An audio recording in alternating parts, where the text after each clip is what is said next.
We're about to uncover the secret history of something you probably use every single day without a second thought. This simple little crystal hasn't just seasoned our food, it has shaped empires, it has sparked revolutions, and it has built unimaginable fortunes. So, let's dig in. Just think about that for a second. What is it that really allows civilizations to grow, to explore, to conquer? What's the engine behind it all?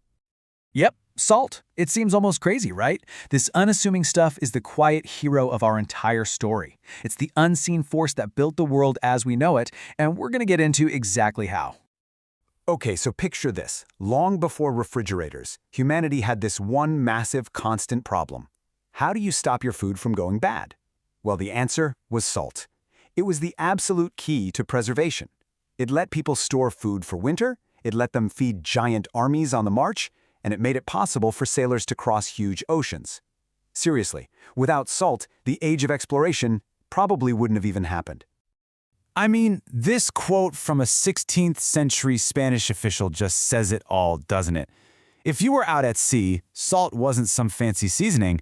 It was the only thing standing between you and a disgusting, rotten meal. It was, and I mean this literally, a matter of life and death. So this brings us to one of the most famous stories you've probably heard about salt, and it involves the Roman Empire. The story goes that Roman soldiers were paid in salt, and that's where we get our word salary. It's a great story, but is there any truth to it? This is the quote you'll see everywhere, on history blogs, in articles. It gets passed around all the time. It's usually attributed to the famous Roman historian Pliny the Elder, and it just sounds so convincing. It feels right. Yeah, about that. It's completely fake. A total fabrication. That quote doesn't show up anywhere in Pliny the Elder's actual writings. It's basically a modern myth that's been repeated so many times people just started accepting it as fact.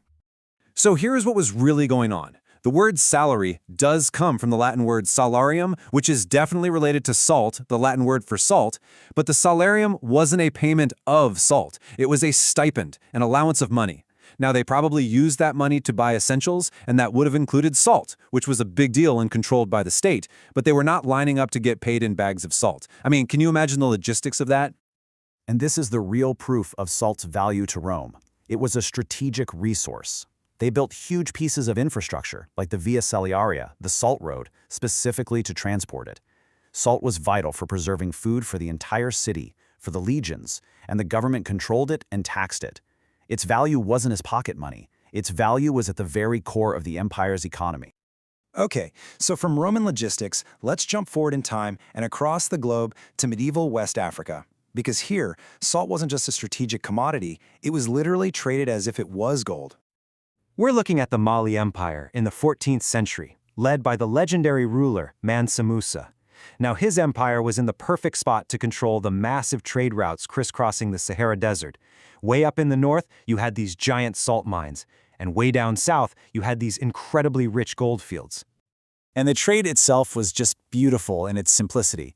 Caravans would haul these massive slabs of salt from the northern mines, all the way south across the desert. Down in the south, salt was incredibly rare and desperately needed. So they would trade that salt for gold, sometimes at a 1-to-1 ratio, pound for pound. That gold would then make the journey back north to the markets of Europe and the rest of North Africa. And what was the result of controlling that trade? Well, look at that number. Mansa Musa became the wealthiest person in all of human history. We're talking a net worth of around $400 billion in today's money. It's just an unimaginable fortune, built not just on gold, but on the absolute control of the flow of salt. So we've seen salt preserve life, and we've seen it create unbelievable wealth. But what happens when a state's control over salt becomes a weapon of oppression? Well, for that story, we've got to head to pre-revolutionary France. The French government had this really hated salt tax called the gabelle. And the crazy thing was, it wasn't the same everywhere. Just look at this chart. In one region, Brittany, a bag of salt might cost you 31 sous. But you cross the border into a neighboring region like Anjou, and that same exact bag cost nearly 20 times more. It made no sense. It was a completely arbitrary, deeply unfair system. So of course, this inequality led to a massive black market for salt. Smugglers were basically folk heroes, but the government's reaction was absolutely brutal. The punishments for smuggling salt were just horrific. We're talking years of forced labor rowing a galley ship, or even execution. The state was protecting its monopoly at any cost. So it's really no surprise that the gabelle became this powerful symbol of everything that was wrong with the monarchy, its tyranny, its injustice. The anger over this tax on something so basic to life was one of the major sparks that finally lit the fuse of the French Revolution. All right, so after all this history, all these empires and revolutions, how do we actually get the stuff that ends up in the shaker on your kitchen table? Well, the process has changed a lot. Today, salt production is this massive global industry that mostly relies on three methods. First, you've got solar evaporation, which is the oldest trick in the book. You just trap seawater in these big, shallow ponds and let the sun bake away the water, leaving the salt. Then there's rock salt mining. This is what you'd picture, huge machines digging salt out of these massive underground deposits, which are really just ancient, dried-up seas. And finally, there's vacuum evaporation, which is the really high-tech method. They pump water underground, dissolve the salt to make a brine, then boil it in these giant vacuum pans to get super high-purity salt.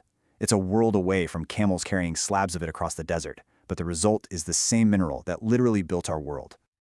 So, from preserving life and fueling exploration to sparking revolutions and creating more wealth than anyone can imagine, the story of salt is just woven into everything we are. It really makes you wonder, doesn't it? The next time you reach for the salt shaker, just remember you're holding a piece of history. And it makes you think, what other simple, everyday things sitting around us have a story just as big?